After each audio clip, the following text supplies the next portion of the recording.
Di segno opposto è favorevole all'accordo di sabato la Lega Coop Sardegna, che precisa la prima posizione con una nota firmata dal presidente Claudio Azzori, che stigmatizza anche l'ennesimo assalto ad una cisterna di latte appartenente a una cooperativa di pastori.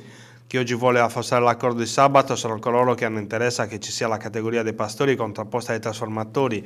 La vogliono mantenere come categoria debole da assistere, non gli fa che i pastori e il valore del loro latte cresca al crescere del valore del formaggio, scrive nella nota il presidente Azzori. Sono terrorizzati dal sentire che la soluzione sono le filiere dove ci si organizza il futuro insieme, dove non devi chiedere aiuto a questo o a quello. Secondo la Lega Coop, con l'accordo del 16 febbraio, i pastori sardi sostenuti dalla cooperazione hanno vinto una battaglia storica, hanno legato il valore aggiunto della vendita del formaggio al valore del loro latte.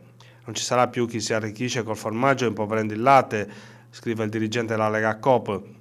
Per Azzori e contro gli interessi dei pastori chi sta facendo passare un altro messaggio, chi dice che non va bene 72 centesimi di anticipo quando gli stessi hanno portato al tavolo regionale una proposta di 70 centesimi come prezzo finale. Così come contro i pastori, per Azzori, chi compra il latte a 55-60 centesimi per rivenderlo sul mercato ed oggi vuole che siano gli altri a pagare €1 al litro il latte. Chi chiede €1 al litro per i prossimi 3 mesi di campagna, precisa Azzori, non dice che con i 60 centesimi dei 3 mesi precedenti si arriva a un prezzo medio di 80 centesimi. Con l'accordo raggiunto, in quanto retroattivo al 1 novembre 2018 e valido fino al 30 ottobre 2019, conclude il presidente della Lega Coop Sardegna, il valore del latte, qualora si attivino le misure messe in campo, sarà ben più alto degli 80 centesimi, sarà vicino all'euro al litro per l'intera campagna.